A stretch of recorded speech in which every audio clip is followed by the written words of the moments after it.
Hello everyone. आज हम international relations के कुछ प्रीवियस ईयर क्वेश्चंस और कुछ मोस्ट इम्पॉर्टेंट क्वेश्चन देखेंगे। ऐसे क्वेश्चंस जो आने वाले समय में एनटीए पेपर 2 पॉलिटिकल साइंस में पूछ सकता है। ये क्वेश्चंस दोनों ही मीडियम में है, हिंदी और इंग्लिश दोनों में। अगर आप चैनल के टेलीग्राम ग्रुप से नहीं जुड़े हैं तो लिंक डिस्क्रिप्शन में दी हुई है, वहाँ जाकर आप चैनल से जुड़ सकते हैं। और अगर आप चैनल पर नए हैं तो चैनल को सब्सक्राइब कर लीजिए for all the daily political science video updates. सारे क्वेश्चंस आप अटेम्प्ट करिएगा और आप जो भी स्कोर गेट करते हैं कमेंट में ज़रूर मेंशन करिएगा। ये मेरे बारे में कुछ इन्फॉर्मेशन है। हम चलते हैं क्वेश्चंस की तरफ। देखिए, फर्स्ट क्वेश्चन है, who criticized 6 principles of Morgenthau? किसने मॉर्गनथेउ के 6 सिद्धांतों की आलोचना की? A Alexander Wendt, B J M. Tickner, C David Held, D George Kennan. बताइए। 6 प्रिंसिपल्स मॉर्गनथेउ ने दिए थे यथार्थवाद के। आपको बताना है कि उसको क्रिटिसाइज किसने किया। वीडियो को पॉज किया करिए और अपने आंसर्स आप लिखा करिए ताकि लास्ट में आप देख सकें कि आपने कितने क्वेश्चंस के आंसर करेक्ट किए हैं। अब बताइए इसका आंसर क्या होगा। 6 सिद्धांत मॉर्गनथेउ ने दिए थे, उसको क्रिटिसाइज किसने किया था? आप ABCD में से बताइए। देखिए, इसका करेक्ट आंसर है ऑप्शन बी। जे.एम. टिकनर ने मॉर्गनथेउ के 6 प्रिंसिपल्स को क्रिटिसाइज किया। अब 6 प्रिंसिपल्स में मॉर्गनथेउ के आप कुछ प्रिंसिपल जान लीजिए और उनको किस तरह से टिकनर ने क्रिटिसाइज किया वो भी देखिए। मॉर्गनथेउ कहते हैं कि इंटरनेशनल पॉलिटिक्स को ऑब्जेक्टिव लॉस के बेसिस पर गवर्न करना चाहिए। ऑब्जेक्टिव लॉस यानी ऐसे लॉस जो फिक्स हो, कांस्टेंट हो, नेवर चेंजिंग हो। जैसे ह्यूमन नेचर कांस्टेंट होता है, ये मॉर्गनथेउ कहते हैं कि जैसे ह्यूमन नेचर कांस्टेंट होता है उसी के बेसिस पर ऑब्जेक्टिव लॉस बना करके हमें इंटरनेशनल पॉलिटिक्स को गवर्न करना चाहिए। लेकिन टिकनर क्या कहते हैं कि जो मॉर्गनथेउ ने बताया कि अंतर्राष्ट्रीय मानव के वस्तुनिष्ठ स्वभाव पर आधारित हमको बना लेना चाहिए एक लॉ, इंटरनेशनल सिस्टम को गवर्न करना चाहिए, ऐसा नहीं है। ये पुरुष का स्वभाव है, मानव का स्वभाव नहीं है। दूसरा था कि मॉर्गनथेउ ने कहा कि जो है इंटरनेशनल इंटरेस्ट जो है, एक नेशन का जो इंटरेस्ट होता है वो पावर डिफाइन करता है, यानी शक्ति से ही राष्ट्र का हित होता है। लेकिन टिकनर ने क्या कहा कि राष्ट्रीय शक्ति को केवल शक्ति के संदर्भ में परिभाषित नहीं किया जा सकता। ये 2 मुख्य जो है क्रिटिसाइजमेंट जो उन्होंने किया मॉर्गनथेउ का, ये स्टेटमेंट देकर किया। आपको इसका आंसर मिल गया। देखते हैं नेक्स्ट क्वेश्चन क्या है। देखिए, सेकंड क्वेश्चन है, who developed the concept of just war? Hindi में न्यायपूर्ण युद्ध की संकल्पना का विकास किसने किया? ए विलियम कोहेन ने, बी माइकल वॉर्जर ने, सी A.J. कोट्स ने, डी मैरी कार्लडोर ने। बताइए जस्ट वॉर कंसेप्ट का डेवलपमेंट किसने किया? 4 ऑप्शंस आपको दिए हैं, आप बताइए इसका आंसर क्या होगा। देखिए, इसका करेक्ट आंसर है ऑप्शन बी। माइकल वॉर्जर ने जस्ट वॉर की संकल्पना दी। इनकी बुक है, बहुत फेमस है, just and unjust Wars, a moral argument with historical illustration. 1977 में इनकी ये बुक पब्लिश हुई। एक और बुक इन्होंने वॉर पर लिखी थी, उसका नाम है आर्ग्यूइंग अबाउट वॉर, जो 2004 में पब्लिश हुई थी। अब जस्ट वॉर का इनके अकॉर्डिंग मतलब क्या था? देखिए, जस्ट वॉर यानी कि जो वॉर करने का जो रीज़न हो वो लीगल हो। जो हम फाइट करने जा रहे हैं दूसरे नेशन से वो लीगल होनी चाहिए। ऐसा नहीं है कि जानबूझकर हम इंटेंशनली किसी राष्ट्र को टारगेट कर रहे हैं, वहाँ की सिविलियन पॉपुलेशन को टारगेट कर रहे हैं, उनकी प्रॉपर्टी हम हथियार रहे हैं, ऐसा नहीं है। इस तरह अगर हम करेंगे तो वॉर कभी खत्म नहीं होगा।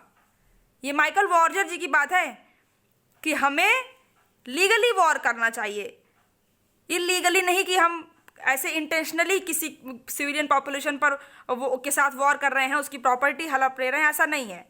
वॉर के लिए एक सेट ऑफ रूल्स होना चाहिए जिसे हम वॉर कन्वेंशन कह सकते हैं। पर इन्होंने साथ साथ ये जरूर कहा था कि अगर राष्ट्र के सेल्फ डिफेंस की बात आ गई है तब वो अपनी फोर्स यूज कर सकता है, और या अगर कहीं वायलेंस हो रहा है तब वहाँ पर भी वॉर का सहारा लिया जा सकता है। लेकिन अगर वहाँ पर उसको सेल्फ डिफेंस की ज़रूरत नहीं है, वह जानबूझ करके दूसरे राष्ट्र पर हमला कर रहा है, तो ऐसा नहीं है, उसे हम न्यायपूर्ण युद्ध नहीं कहेंगे। आपको इसका आंसर मिल गया। देखते हैं नेक्स्ट क्वेश्चन क्या है। देखिए थर्ड क्वेश्चन है, operation desert storm was executed by which country. Hindi में ऑपरेशन डेजर्ट स्टॉर्म किस देश द्वारा निष्पादित किया गया था? A China, B Russia, C Iran, D America. बताइए इस ऑपरेशन को किस कंट्री ने किया था? 4 नेशंस के नाम लिखे हैं, आपको बताना है कि सही आंसर क्या है। ऑपरेशन डिजर्ट स्टॉर्म, बताइए इसका आंसर क्या होगा। क्या चाइना ने किया था ये ऑपरेशन, रशिया ने किया था, ईरान ने, या अमेरिका ने? देखिए इसका करेक्ट आंसर है ऑप्शन डी, अमेरिका ने ऑपरेशन डिजर्ट स्टॉर्म किया था। कब? 1991 में।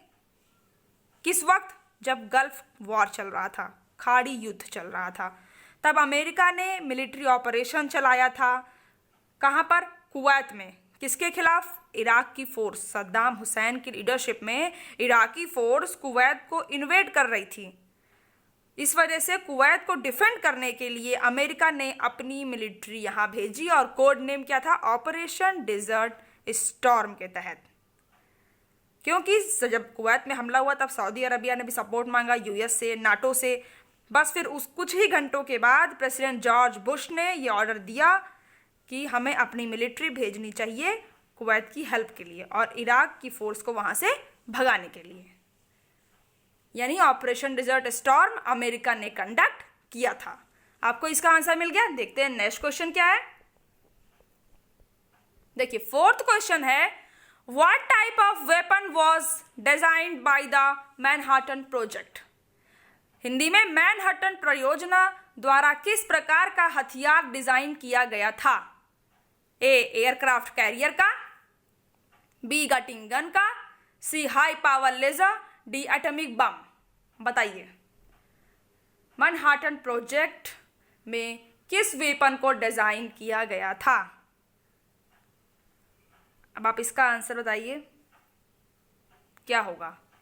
एयरक्राफ्ट कैरियर था, या गटिंग गन था, या फिर हाई पावर लेजर, या एटॉमिक बम? देखिए इसका करेक्ट आंसर है ऑप्शन डी, एटॉमिक बम डिजाइन किया गया था मैनहट्टन प्रोजेक्ट के अंदर। यह एक रिसर्च और डेवलपमेंट प्रोग्राम था। जब वर्ल्ड वॉर सेकेंड चल रहा था उस समय किसने इसको लीड किया? इसको यूएस ने, अमेरिका ने लीड किया था। किसकी सपोर्ट से? यूनाइटेड किंगडम की और कनाडा की। कमांडर कौन था? जेम्स सी मार्शल थे और नेथ निकोलस थे। और इसी में एटॉमिक बम यानी न्यूक्लियर बम बनाने का लिए ये प्रोजेक्ट था। 1939 में इसकी स्टार्टिंग इस प्रोजेक्ट की हुई थी। किसके द्वारा? अमेरिका की। और किसके हेल्प से? यूके और कनाडा की हेल्प से। जब वर्ल्ड वॉर सेकेंड चल रहा था तब की बात है ये। करेक्ट। देखते हैं नेक्स्ट क्वेश्चन क्या है। देखिए फिफ्थ क्वेश्चन है, what did MAD stand for in regards to the arms race. Arms race के संबंध में MAD क्या खड़ा था? यानी इसका मतलब आपको बताना है कि MAD का क्या अर्थ है। A masters against defence, B mutual anti denotation, C maximum allowed devastation, D mutually assured destruction. बताइए MAD को आपको बताना है कि आर्म रेस के लिए ये था। आपको इसका फुल फॉर्म बताना है। बताइए क्या है इसका फुल फॉर्म MAD। ये एक इम्पॉर्टेंट क्वेश्चन है। देखिए सारे क्वेश्चंस आप लगाया करिए। अगर आप क्वेश्चन लगाएंगे आपकी प्रैक्टिस बहुत अच्छी हो जाएगी। आपको एग्जाम में किसी भी तरह की कोई डिफिकल्टी नहीं आएगी। जितने ज़्यादा आप क्वेश्चन लगाएंगे उतने ज़्यादा आपके लिए बेनिफिशियल होगा। अब बताइए इसका आंसर क्या होगा। देखिए इसका करेक्ट आंसर है option D, mutually assured destruction, अब ये है क्या, आर्म्स रेस से किस तरह से ये कनेक्ट है?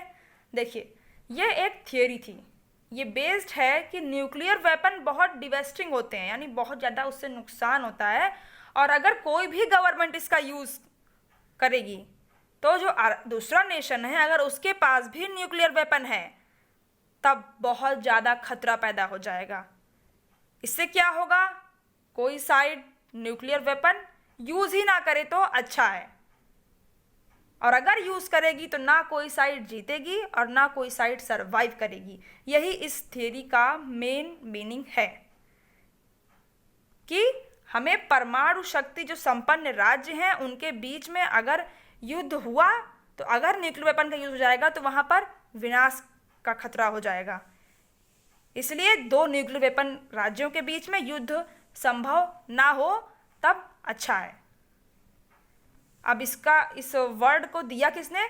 जॉन वेन न्यूमैन ने इस वर्ड को कोल्ड वॉर के समय दिया था, क्योंकि कोल्ड वॉर में आपको पता है अमेरिका और यूएसएसआर दोनों ही न्यूक्लियर वेपन स्टेट्स थे। अगर एक भी कंट्री दूसरी कंट्री पर न्यूक्लियर वेपन का इस्तेमाल करती तो क्या दूसरी कंट्री उसके ऊपर ना करती? यही इसी बात को लेकर के ये म्यूचुअली एश्योर्ड डिस्ट्रक्शन थ्योरी यही बात कहती है कि परमाणु शक्ति संपन्न राज्यों के मध्य युद्ध संभव नहीं है, क्योंकि इसके द्वारा सभी का विनाश होगा।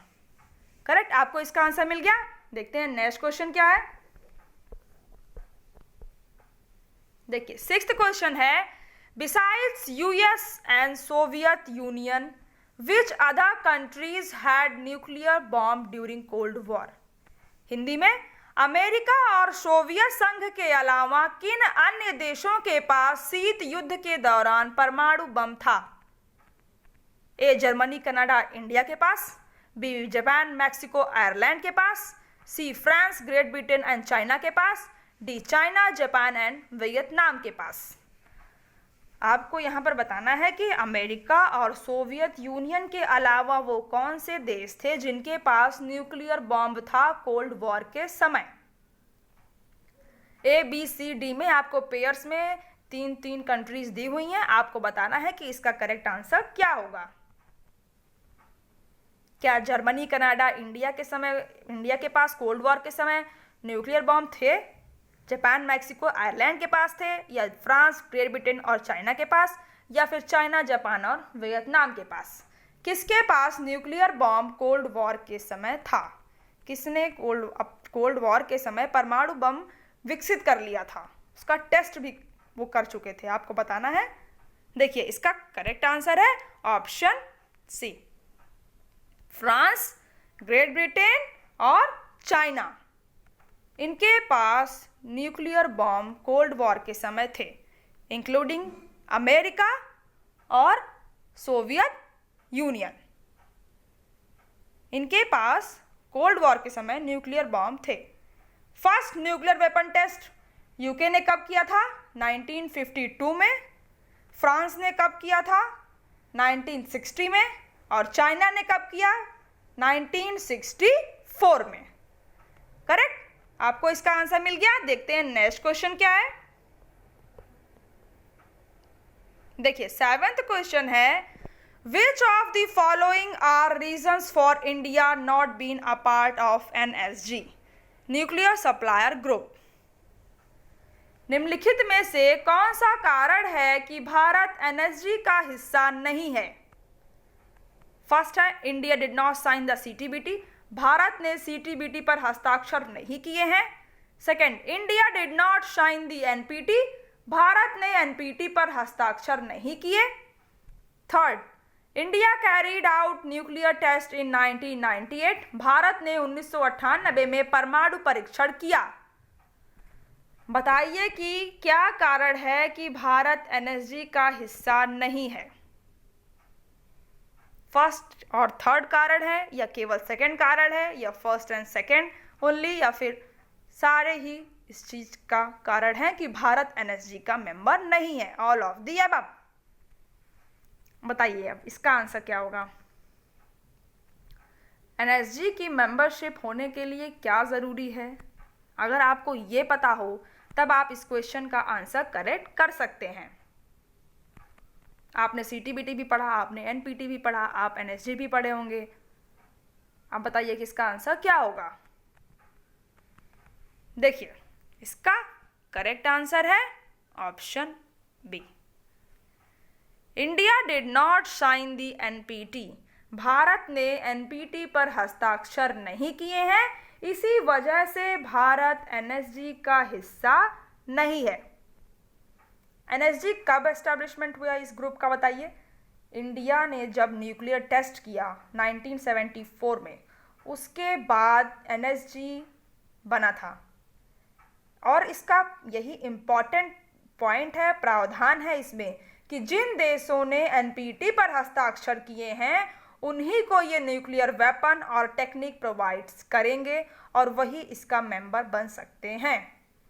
पर यह बात है कि भारत को जो ईंधन प्राप्त होता रहता है एनएसजी से, ऐसा है इवन कि भारत एनएसजी का मेंबर नहीं है। इंडिया की एंट्री देखिए एनएसजी में हो सकती है, पर बिकॉज ऑफ चाइना वो हमेशा अपोज करता है इस बात को लेकर कि वो नॉन एनपीटी कंट्री है भारत, वो एनएसजी का मेंबर नहीं बन सकती, क्योंकि वो तो पाकिस्तान को चाहता है कि इवन कि पाकिस्तान भी एनपीटी साइन नहीं किया हुआ है। इसी वजह से भारत एनएसजी का हिस्सा नहीं बन पा रहा है। आपको इसका आंसर मिल गया कि जिन नेशंस ने एनपीटी साइन की है वो एनएसजी का मेंबर बन सकते हैं। ये एक मल्टीनेशनल बॉडी है जिसका काम है न्यूक्लियर प्रोलिफरेशन को रोकना। इसकी मेंबर कंट्रीज हैं यूएसए हैं, यूके हैं, रशिया, स्विट्जरलैंड, जापान, जर्मनी और भी कई नेशंस इसके मेंबर हैं। आपको इसका आंसर मिल गया। देखते हैं नेक्स्ट क्वेश्चन क्या है। देखिए 8th question, dollar diplomacy was initiated by which American president. Dollar diplomacy किस अमेरिकी राष्ट्रपति द्वारा शुरू की गई थी। ए जॉन कैनेडी के, बी जॉर्ज डब्ल्यू बुश के, C William Taft, D Abraham Lincoln. बताइए, डॉलर डिप्लोमेसी ये बहुत ही नया शब्द है, कई लोग आज इसे पहली बार सुन रहे होंगे। अगर जिसने इसके पहले सुन रखा है बहुत अच्छी बात है। अब आप इसका आंसर बताइए कि किस अमेरिकी राष्ट्रपति ने डॉलर डिप्लोमेसी का यूज किया था। इसका आंसर क्या होगा, A B C D. Presidents के, अमेरिकन प्रेसिडेंट्स के नाम दिए हुए हैं, आप बताइए कि किसने डॉलर डिप्लोमेसी का यूज किया। देखिए इसका करेक्ट आंसर है ऑप्शन सी, विलियम टाफ्ट ने डॉलर डिप्लोमेसी का यूज किया। ये एक अमेरिकन पॉलिसी इन्होंने बनाई जिससे कि विदेशों में देश के अमेरिका के कॉमर्स और बिजनेस से डॉलर का इंक्रीमेंट हो सके, अमेरिका की वर्ल्ड पर पकड़ मजबूत हो सके। ये पॉलिसी एम करती है furthering the interest of US abroad by encouraging the investment of US capital in foreign countries. Taft president कब बने थे अमेरिका के, 1909 में। इसीलिए इन्होंने ये डॉलर डिप्लोमेसी उस वक्त लाई थी। ये एक एफर्ट था कि हम अपनी फॉरेन पॉलिसी को कैसे सिक्योर कर सकें मार्केट्स में, और अमेरिकन बिजनेसमैन के लिए एक अच्छी अपॉर्चुनिटीज डेवलप कर सकें अमेरिका से बाहर, और अपने डॉलर का इंक्रीमेंट कर सकें, हम अपने बिजनेस को बढ़ा सकें। मेन इस पॉलिसी का थीम यही था। किसने यूज़ किया, विलियम टाफ्ट ने। कब ये प्रेसिडेंट थे अमेरिका के, 1909 में। आपको इसका आंसर मिल गया। देखते हैं नेक्स्ट क्वेश्चन क्या है। देखिए 9th क्वेश्चन है, according to whom power is expressed in war in which an attempt is made to eliminate the enemy. Hindi में, किसके अनुसार शक्ति युद्ध में व्यक्त होती है जिसमें शत्रु को समाप्त करने का प्रयास किया जाता है। A Michael Howard, B Clausewitz, C Quincy Wright, D Robert Bronner. Power की ये डेफिनेशन किसने दी है कि power is expressed in war in which an attempt is made to eliminate the enemy. शक्ति युद्ध में व्यक्त होती है जिसमें शत्रु को समाप्त करने का प्रयास किया जाता है। बताइए इसका आंसर क्या होगा? ABCD में से किसने पावर की ये डेफिनेशन दी है? क्या माइकल हवार्ड ने दी है, क्लाउसविट्ज ने दी है, या विंसी राइट ने, या फिर रॉबर्ट ब्रोनर ने? देखिए इसका करेक्ट आंसर है ऑप्शन बी, क्लाउसविट्ज ने पावर की ये डेफिनेशन दी है। ये कहाँ के थे? ये प्रूशिया के थे और इनकी बुक है एक वॉर के ऊपर, ऑन वॉर, जो कि 1832 में पब्लिश हुई थी। करेक्ट, आपको इसका आंसर मिल गया। देखते हैं नेक्स्ट क्वेश्चन क्या है। देखिए 10th क्वेश्चन है, what is the first book written on the environment? Hindi में पर्यावरण पर लिखी गई पहली पुस्तक कौन सी है? A silent spring, B global environment, C environment tragedy, D evergreen environment. बताइए अब इसका आंसर क्या होगा? इन्वायरमेंट पर पहली बुक कौन सी लिखी गई थी? ये क्वेश्चन थोड़ा आपके लिए आसान होगा, आप इसका आंसर आसानी से कर सकते हैं। बताइए क्या होगा इसका आंसर? 4 बुक्स दी हुई हैं आपको, आप बताइए कि सबसे पहले कौन सी बुक पर्यावरण पर लिखी गई थी? ABCD में से इसका आंसर क्या होगा? देखिए इसका करेक्ट आंसर है option A, silent spring environment पर लिखी हुई पहली बुक है। इसे किसने लिखा? इसे रॉकेल कार्सन ने लिखा। ये विमेन अमेरिकन मैराइन बायोलॉजिस्ट थी और 1962 में इन्होंने साइलेंट स्प्रिंग बुक लिखी। इस बुक में इन्होंने क्या मेंशन किया था? इन्होंने इस बुक में बताया था कि पेस्टिसाइड का सही से यूज़ ना होने के कारण इन्वायरमेंट कितना अफेक्ट हो रहा है। ये अक्सर अपनी बुक्स में बैलेंस ऑफ नेचर की बात करती थी। इनकी एक और बुक है जो फेमस है, जो आपके एग्जाम में आ सकती है, द शी अराउंड अस, जो कि 1951 में पब्लिश हुई थी। फिलहाल के लिए आपके लिए ये इंपॉर्टेंट है कि साइलेंट स्प्रिंग इन्वायरमेंट पर लिखी हुई पहली बुक है जिसे कि रॉकेल कार्सन ने लिखा है। करेक्ट। देखते हैं नेक्स्ट क्वेश्चन क्या है। देखिए 11th question, which of the following statement is correct about ICC? International criminal court की बात यहाँ पर हो रही है। आपको बताना है कि ICC के बारे में निम्नलिखित में से कौन सा कथन सही है। फर्स्ट, ICC एस्टैब्लिश्ड ऑन 1 जुलाई 2002, 1 जुलाई 2002 को ICC की स्थापना। Second, it was created bye Paris statute, इसे पेरिस संधि द्वारा बनाया गया है। Third, India is a member country of ICC, Bharat ICC का सदस्य देश है। भारत इंटरनेशनल क्रिमिनल कोर्ट का सदस्य देश है या नहीं? आप ये 3 स्टेटमेंट्स आपको दिए हैं, आप बताइए कि कौन सा स्टेटमेंट सही है। केवल फर्स्ट सही है या केवल सेकंड सही है, या फर्स्ट एंड सेकंड दोनों सही है, या सेकंड एंड थर्ड सही है? बताइए। ICC ये भी आपके सिलेबस में मौजूद है, इसलिए आपको इसके बारे में पता होना चाहिए कि ये कब बनी, किस संबंधी के द्वारा बनी और भारत इसका मेंबर है या नहीं। बताइए इसका आंसर क्या होगा। देखिए एक एक स्टेटमेंट करके देखते हैं। सबसे पहले ICC एस्टैब्लिश्ड ऑन 1 जुलाई 2002, 1 जुलाई 2002 को ICC की स्थापना। क्या ये बात सही है? ये बात सही है। इंटरनेशनल क्रिमिनल कोर्ट की स्थापना 2002 में हुई थी। सेकेंड है, it was created bye Paris statute. आप बताइए कि क्या ये पेरिस संधि से बनी थी? ये स्टेटमेंट गलत है। ये रोम संधि से बनी थी और रोम स्टैट्यूट को कब अपनाया गया था? 17 जुलाई 1998 को 120 स्टेट्स ने इसे अपनाया था। किस लिए? Just to create a more just world, कि एक न्यायपूर्ण और एक संसार हम बना सकें और उसमें न्याय आ सके, इसलिए इंटरनेशनल क्रिमिनल कोर्ट की स्थापना की बात की गई थी।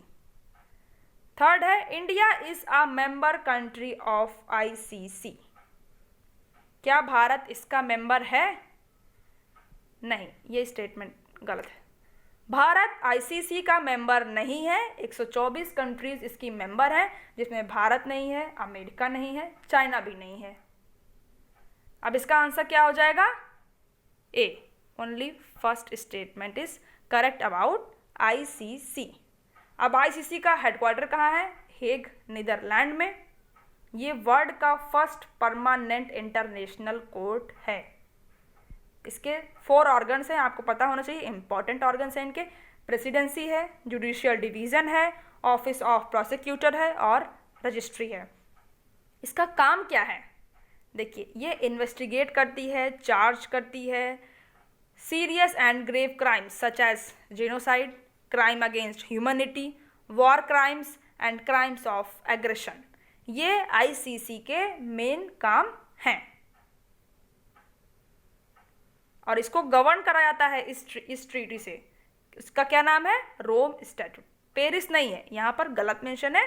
रोम स्टैट्यूट से इसको गवर्न किया जाता है आईसीसी को। करेक्ट? आपको इसका आंसर मिल गया। देखते हैं नेक्स्ट क्वेश्चन क्या है। देखिए 12th क्वेश्चन है which statement is correct. 2 statements आपको दी गई है, आपको बताना है कि कौन सी स्टेटमेंट सही हैं। फर्स्ट है United Nations word was first used by American president Abraham Lincoln. संयुक्त राष्ट्र शब्द का पहली बार इस्तेमाल अमेरिकी राष्ट्रपति अब्राहम लिंकन ने किया था। Second, the founding member countries of UN was 51। संयुक्त राष्ट्र के संस्थापक सदस्य देश 51 थे। बताइए कौन सा स्टेटमेंट सही है? केवल फर्स्ट सही है या ओनली सेकेंड, या दोनों ही स्टेटमेंट सही है, या फिर एक भी स्टेटमेंट सही नहीं है?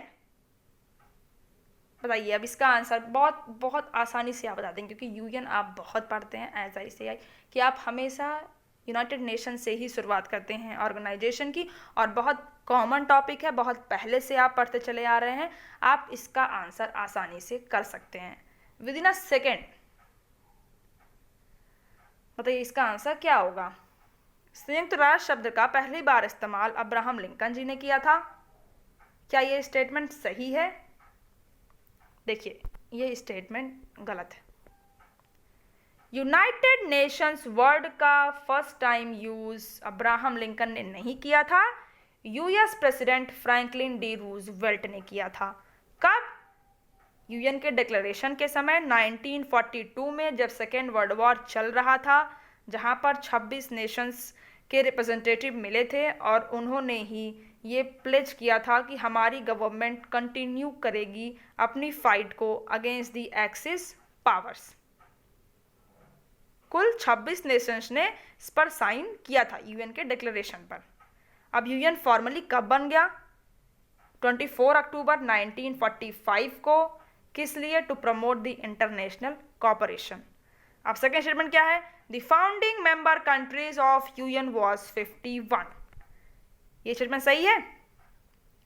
यस, ये स्टेटमेंट बिल्कुल सही है।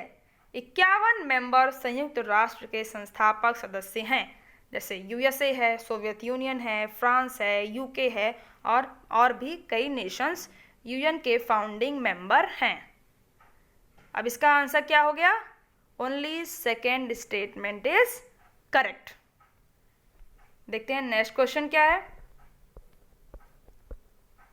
देखिए 13th क्वेश्चन है which secretary general of the United Nations gave the slogan agenda for piece.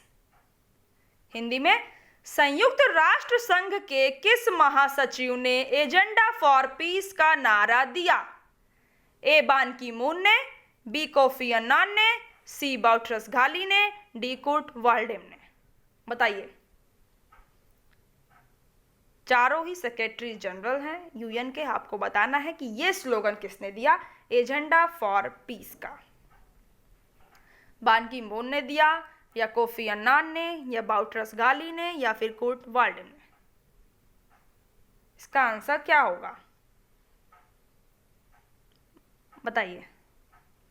देखिए इसका करेक्ट आंसर है ऑप्शन सी। बाउट्रस घाली ये यूएन के सेक्रेटरी जनरल थे। कब? 1992 में।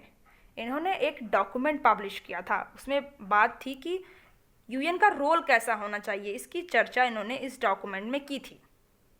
और उसी का नाम, उस रिपोर्ट का नाम था एजेंडा फॉर पीस, कि कैसे peace making, peace building, peace keeping UN कर सकता है पोस्ट कोल्ड वॉर पीरियड में पूरे वर्ल्ड में।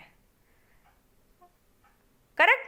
यानी कि एजेंडा फॉर पीस किसने यूज किया था, किसने ये स्लोगन दिया? बाउट्रस घाली ने। ये कब यूएन के सेक्रेटरी जनरल थे? 1992 में ही इन्होंने डॉक्यूमेंट पब्लिश किया था, उसी का नाम था एजेंडा फॉर पीस। देखते हैं नेक्स्ट क्वेश्चन क्या है। देखिए 14th क्वेश्चन है, which country propounded the idea of रोग स्टेट? बीमार राज्य का विचार किस देश ने प्रतिपादित किया? A China, B France, see Russia, D America. बताइए अब इसका आंसर क्या होगा। देखिए सारे क्वेश्चंस आपके सिलेबस के अकॉर्डिंग ही हैं और जो आपका न्यू सिलेबस है उसके अकॉर्डिंग है, और इस क्वेश्चन सीरीज से आपको बहुत ज़्यादा हेल्प होगी एग्जाम के लिए। इसलिए आप सारे क्वेश्चंस लगाया करें, जिसको आता है बहुत अच्छी बात है, उसका अच्छा रिवीजन हो जाएगा, और जिसको नहीं आता वो भी ये बात समझ जाएगा कि मुझे ये क्वेश्चन नहीं आया, या मैंने ये थ्योरी नहीं पढ़ी थी, या मैंने ये थ्योरी पढ़ी पर शायद इस पॉइंट पर मैंने ध्यान नहीं दिया कि इससे क्वेश्चन बन सकता है। इसलिए आप क्वेश्चंस लगाया करिए। जितने ज़्यादा आप क्वेश्चन लगाएंगे उतना ज़्यादा आपका माइंड ब्रॉड होगा, आपके माइंड में उतने ज़्यादा आइडियाज़ आएंगे कि एग्ज़ाम में ये आ सकता है, ये आ सकता है। इसलिए आप क्वेश्चंस लगाया करिए। अब बताइए इसका आंसर क्या होगा। रोग स्टेट का आइडिया किसने दिया था, किस देश ने? देखिए इसका करेक्ट आंसर है ऑप्शन डी, अमेरिका ने बीमार राज्य का विचार दिया था। अब इसका मतलब क्या था, अमेरिका ने दिया तो, पर इसका अर्थ क्या था, अमेरिका के अकॉर्डिंग इसकी मीनिंग क्या थी? देखिए इसकी मीनिंग थी कि एक ऐसा स्टेट, एक ऐसी कंट्री जो पड़ोसी या अन्य देशों के लिए खतरा पैदा करे, जो इंटरनेशनल लॉ को फॉलो ना करे और घातक नरसंहार के हथियारों का निर्माण करे, टेररिज्म को बढ़ावा दे। यानी ऐसे नेशंस जो इंटरनेशनल लॉ को ब्रेक करें और सिक्योरिटी थ्रेट हो अदर नेशंस की, उनके लिए, उनकी वजह से उन नेशन को बीमार राज्य का दर्जा अमेरिका ने दिया। अब अमेरिका ने कौन कौन से नेशन इसमें इंक्लूड किए? देखिए ईरान को इंक्लूड किया, इराक को इंक्लूड किया, नॉर्थ कोरिया को किया और लीबिया को किया। अपने ही इस बीमार राज्य के विचार में अमेरिका ने ईरान, इराक, नॉर्थ कोरिया और लीबिया को इंक्लूड किया। आपको इसका आंसर पता चल गया कि बीमार राज्य का विचार अमेरिका का था क्या। साफ साफ यही कि एक ऐसा स्टेट जो कि अपने नेबर कंट्री के लिए, अपने पड़ोसी या अन्य कंट्रीज के लिए खतरा पैदा करे, टेररिज्म को बढ़ावा दे, इंटरनेशनल लॉ को फॉलो ना करे और सिक्योरिटी के लिए थ्रेट हो अदर नेशंस की। आपको इसका आंसर मिल गया। देखते हैं नेक्स्ट क्वेश्चन क्या है। देखिए 15th क्वेश्चन है, according to whom is globalisation the result of capitalism? किसके अनुसार भूमंडलीकरण पूंजीवाद की देन है? ए गिल्पिन के अनुसार, बी वॉलरस्टीन के अनुसार, सी रॉस टेलर के अनुसार, डी गैरेट हार्डिन के अनुसार। बताइए भूमंडलीकरण पूंजीवाद की देन है, ये किसका स्टेटमेंट है? आपको यहां पर ये बताना है। 4 थिंकर्स आपको मेंशन है, आप बताइए कि इसका आंसर क्या होगा। क्या गिल्पिन ने कहा, वॉलरस्टीन ने कहा, या रॉस टेलर ने कहा, या गैरेट हार्डिन ने कहा? Globalisation the result of capitalism. इतनी छोटी सी डेफिनेशन ग्लोबलाइजेशन की कि भूमंडलीकरण पूंजीवाद की देन है। देखिए इसका करेक्ट आंसर है ऑप्शन बी, वॉलरस्टीन ने। इनका नाम एमैनुअल वॉलरस्टीन, ये अमेरिकन सोशियोलॉजिस्ट थे और इन्होंने वर्ल्ड सिस्टम में कई थियोरीज दी थी। इनका एक बहुत फेमस एसे भी है, द कैपिटलिस्ट वर्ल्ड इकोनॉमी, 1979 में पब्लिश हुआ था और इन्होंने ही भूमंडलीकरण को पूंजीवाद की देन बताया। देखते हैं नेक्स्ट क्वेश्चन क्या है। देखिए 16th क्वेश्चन है, which statement is correct regarding Gujral doctrine. ये गुजरात नहीं है, गुजराल है। देखिए ये एल है, गुजराल डॉक्ट्राइन।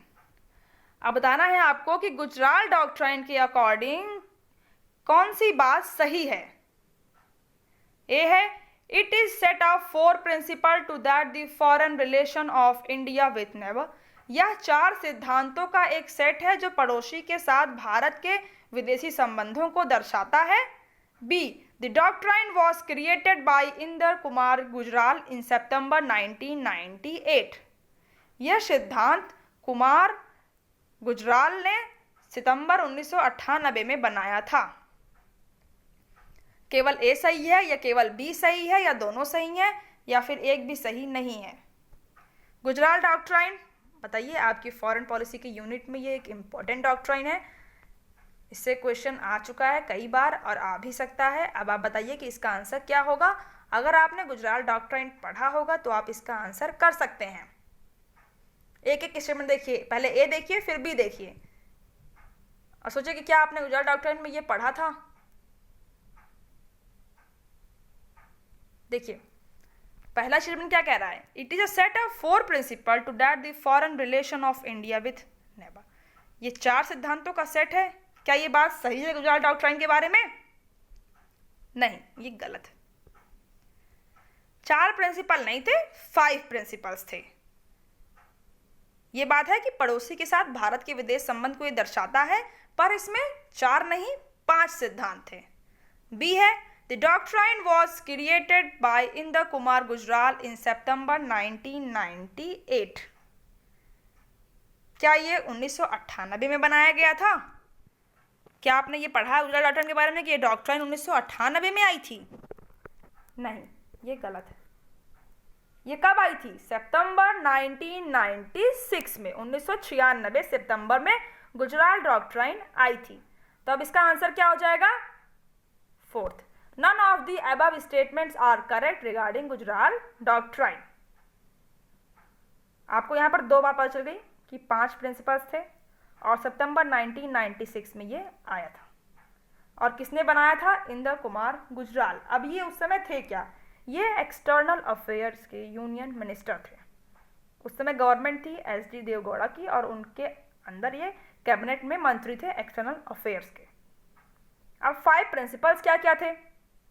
देखिए सबसे पहले ये था कि जैसे हमारे पड़ोसी देश बांग्लादेश है, भूटान है, मालदीव्स, नेपाल, श्रीलंका, इनको भारत मदद करेगा, इन पर विश्वास करेगा और बदले में ऐसा नहीं है कि अभी इनको हमने 1 करोड़ दिया और हम दोबारा इनसे 2 करोड़ मांग रहे हैं या इनसे हमें रिटर्न की ज़रूरत है। ऐसा नहीं है। भारत एक अपने अच्छे रिश्ते बरकरार रखे इन पड़ोसी देशों से। दूसरा क्या था? No South Asian country should allow its territory to be used against interest of another country.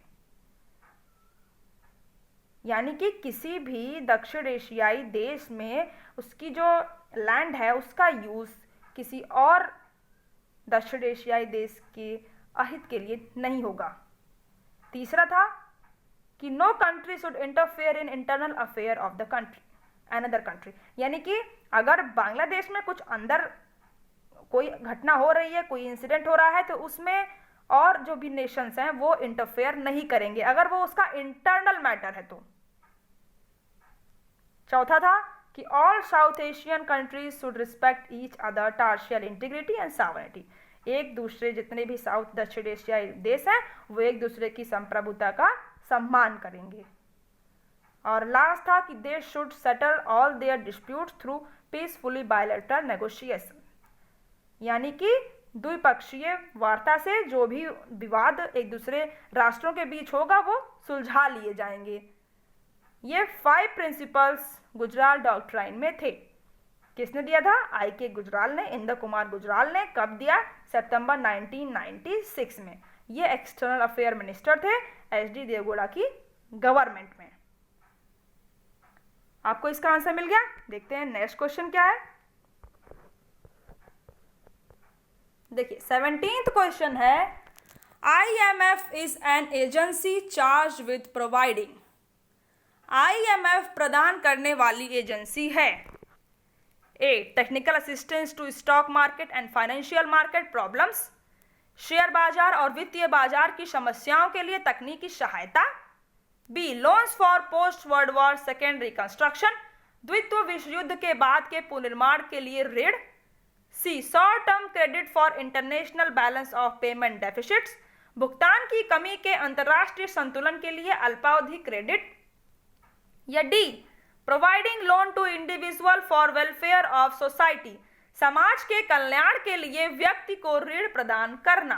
बताइए कि IMF का क्या काम है? ए बी सी डी में से इसका आंसर क्या होगा? बताइए। IMF आपको पता होगा, ये ब्रेटन वुड कॉन्फ्रेंस से निकली 1944 से, ये ऑर्गेनाइजेशन निकला 1945 में बना। अब बताइए कि इसका काम क्या है इन चारों में से?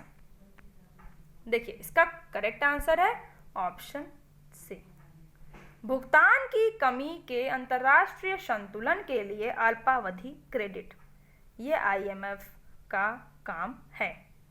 IMF का काम देखिए है कि to foster the global monetary corporation और इंटरनेशनल ट्रेड को फैसिलिटेट करना, सस्टेनेबल इकोनॉमिक ग्रोथ को प्रमोट करना और पूरे विश्व में गरीबी को कम करना। ये IMF के मुख्य काम है। इसमें कितने मेंबर हैं? 189 मेंबर कंट्रीज हैं। इसका हेडक्वार्टर कहाँ पर है? वॉशिंगटन DC में है। इसका एक बहुत इम्पॉर्टेंट एक पॉइंट है कि जितने देश अधिक कोटा देंगे उनको अधिक वोट देने की क्षमता होगी। अगर IMF में कोई बातचीत होगी, जितना जो कोई नेशन जितना ज़्यादा वहाँ पर कोटा देगा IMF के पास, उसको उतना ज़्यादा वोट पावर मिलेगी। ये सबसे इम्पोर्टेंट पॉइंट है IMF का। आपको इसका आंसर मिल गया। देखते हैं नेक्स्ट क्वेश्चन क्या है। देखिए 18th क्वेश्चन है, world development report is an annual publication of. हिंदी में विश्व विकास रिपोर्ट का वार्षिक प्रकाशन है। A United Nation Development Programme का UNDP, संयुक्त राष्ट्र विकास कार्यक्रम, B International Bank of Reconstruction and Development, पुनर्निर्माण और विकास के अंतर्राष्ट्रीय bank, C World Trade Organization का WTO विश्व व्यापार संगठन, या इंटरनेशनल मॉनेटरी फंड का IMF अंतर्राष्ट्रीय मुद्रा कोष का। बताइए कि विश्व विकास रिपोर्ट कौन पब्लिश करता है? एनुअली ये पब्लिश होती है। आपको यहाँ पर बताना है कि कौन सा ऑर्गेनाइजेशन इसे पब्लिश करता है ABCD में से, UNDP या फिर IBRD या WTO या IMF। देखिए इसका करेक्ट आंसर है option B, International Bank of Reconstruction and Development, पुनर्निर्माण और विकास के अंतर्राष्ट्रीय बैंक, जिसे हम IBRD के नाम से जानते हैं, जो वर्ल्ड बैंक ग्रुप का एक पार्ट है। और पूरा वर्ल्ड बैंक अगर देखा जाए तो IBRD और IDA से बन जाता है। और वर्ल्ड बैंक ग्रुप में 5 ऑर्गेनाइजेशंस हैं, 5 बैंक हैं। तो यही जो है वर्ल्ड डेवलपमेंट रिपोर्ट को पब्लिश करती है। कब से पब्लिश स्टार्ट किया था इसने? 1978 से। ये एक एनुअल रिपोर्ट है जो IBRD पब्लिश करती है। अब इसमें रहता क्या है? इसमें इकोनॉमिक डेवलपमेंट को का एक डेप्थ एनालिसिस रहता है इस रिपोर्ट में। आपको इसका आंसर मिल गया कि वर्ल्ड डेवलपमेंट रिपोर्ट IBRD जारी करती है। देखते हैं नेक्स्ट क्वेश्चन क्या है। देखिए 19th क्वेश्चन है, world economic forum is an agency of. विश्व आर्थिक मंच की एक एजेंसी है।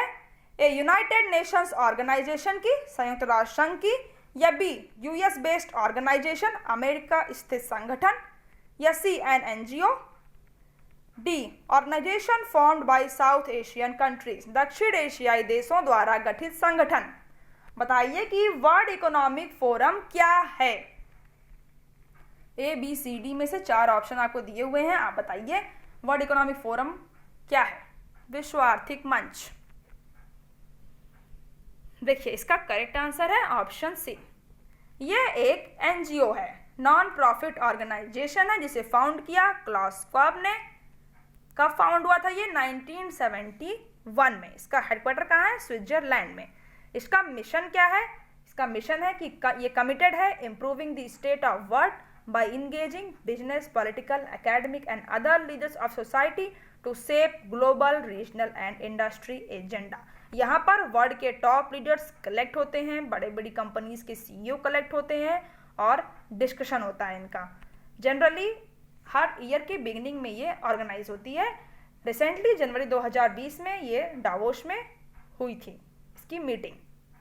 और वर्ल्ड इकोनॉमिक फोरम भी कई रिपोर्ट्स पब्लिश करता है, वो भी आपको पता होना चाहिए। वो रिपोर्ट्स भी इंपॉर्टेंट है। ग्लोबल कॉम्पिटिटिव रिपोर्ट है, ग्लोबल आईटी रिपोर्ट है, ग्लोबल जेंडर गैप रिपोर्ट है। ये रिपोर्ट्स वर्ल्ड इकोनॉमिक फोरम जारी करता है। ये एक एनजीओ है, इसको आप एक यूएन बेस्ड ऑर्गेनाइजेशन के तौर पर ऐसे बिल्कुल कंफ्यूज मत हो जाइएगा। ये एक एनजीओ है, नॉन प्रॉफिट ऑर्गेनाइजेशन। कब बना था? 1971 में। आपको इसका आंसर मिल गया। देखिए आज क्वेश्चंस इतने ही थे। अगर आपको क्वेश्चन सीरीज अच्छी लग रही है तो लाइक करिएगा, अपना स्कोर कमेंट करके ज़रूर बताइए कि आपने कितने क्वेश्चंस के करेक्ट आंसर किए हैं। और अगर आपको कोई डाउट है तो आप कमेंट में ज़रूर बताइए। और इस वीडियो को अपने उन सारे फ्रेंड्स शेयर करिए जो यूजीसी नेट पॉलिटिकल साइंस की तैयारी कर रहे हैं। इसके पहले अगर आपने political theory, public administration, international relations, Indian constitution, Indian political thought, western political thought, सारे यूनिट्स हैं, इनके प्रीवियस वीडियोस नहीं देखे हैं तो जाकर चैनल की प्लेलिस्ट में सारे वीडियोस देखिए, सारे क्वेश्चंस लगाइए, अपने स्कोर कमेंट करिए, एक अच्छी तैयारी करिए एग्जाम के लिए। आपको एकदम से एग्जाम के लिए पूरी तरह से तैयार हो जाना है, इसलिए आप जितने ज़्यादा क्वेश्चंस लगाएंगे उतनी ज़्यादा आपकी तैयारी अच्छी होगी, उतना ज़्यादा आप मैक्सिमम स्कोर एग्जाम में कर पाएंगे। और अगर आपने चैनल को सब्सक्राइब नहीं किया है तो चैनल को सब्सक्राइब कर लीजिए for all the daily political science video updates, और बेल आइकन को प्रेस कर लीजिए ताकि आपको लेटेस्ट वीडियो की नोटिफिकेशन तुरंत मिल जाया करे। Thank you.